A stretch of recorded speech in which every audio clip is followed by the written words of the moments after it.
Kailangan may water break ka talaga dito.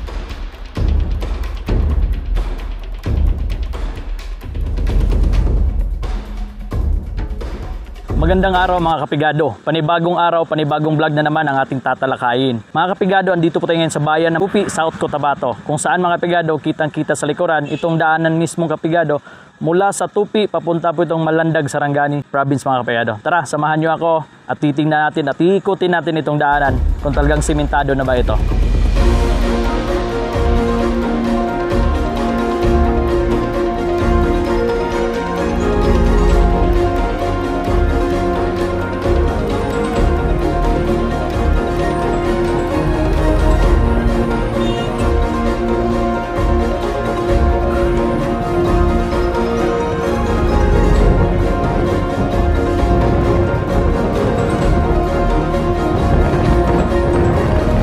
Lokal, EJS Special Lapas Batchoy. Nagugutom kayo bago kayo aakyat sa Magsangyaw. Shoutout daw sila mga customer. Bago lang mo nag-start din, sir? Oh, mga 3 months pa lang, sir. 3 months pa lang. Alright. So, basig sa mga gustong maglagog Magsangyaw, agi lang mo din sa EJS Special Lapas Batchoy mga kapigado.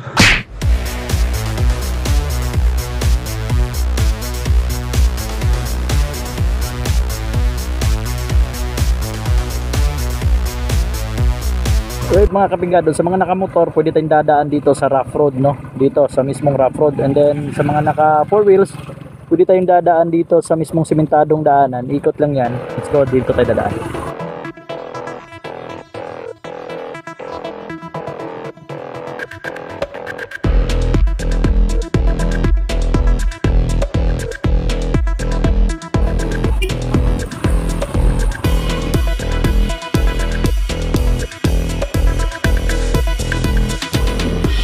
Labas pa rin ito sa labas pa rin ito sa simentadong daanan mga kapigado, which is shortcut lang tayo Ang nag-shortcut lang tayo dito sa rough road. Kaya hindi po dito pwede maka-access yung mga 4 wheels. Single motor pwede. So yun na daanan dun sa kabila. Right? So kung doon kayo dadaan sa simentado, dito kayo lulusot. Ayan.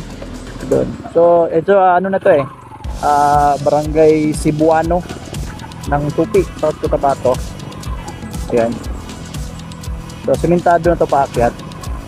Wala na itong rough road, So dyan tayo dadaan mismo sa malaking bundok yan. Dadaanan natin yan. Dadaanan natin ang malaking bundok na yan. Ayan. Dadaanan natin yan kaya.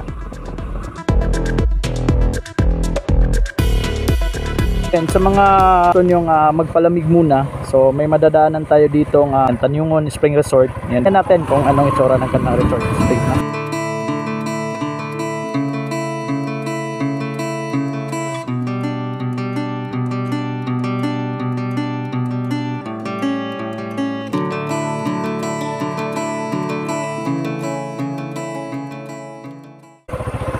Hello ma'am, good morning. Pwede sightseeing lang, di lang maligo. Pwede lang, ha? Thank you. Pila gani entrance diri, ma'am? 50 isa, sir. 50 per head. Ang bata 5 to 10, 30. 30 pesos. Alright, sige. Sige ma'am, sunod ko mama. Okay, so mga kapigado, titingnan natin kung anong meron dito sa loob. So last time pumunta kami dito, hindi pa to ganito ang itsura. Sa ngayon na-develop na nila yung daanan dito, So mayroon silang nagawang hagdanan. Ayan. So may hagdanan na sila pababa. So far, na-develop na tong area kasi ang dito is masyadong malamig yung tubig dito, So, bababa tayo sa mismong Tanyungon. Yan. Sisilipin natin kung anong meron dito. Yung itsura sa Tanyungon Spring Resort, Meron silang mini sari-sari store doon. So, meron silang mga cottages dito, Ayan. So, worth of 50 pesos, may enjoy mo na dito yung malamig na tubig sa Tanyungon. Na-develop na yung area dito. Last pumunta kami dito, hindi pa to ganito kaganda na. So, spring talaga. So natural yung water. Yun, napakalinis, malinaw. Kitang-kita yung mga bato sa ilalim. Alright. Ayan. So ito yung Tanyungon dito sa may Barangay Cebuano, Tupi, South Cotabato. If ever na nainitan kayo bago kayo aakyat sa Magsangyaw Praise, pwede kayong dadaan dito sa Tanyungon. So yan. Yan. So right, ito yung mini sari-sari store nila. So available siguro yung mga hinahanap natin dito, no?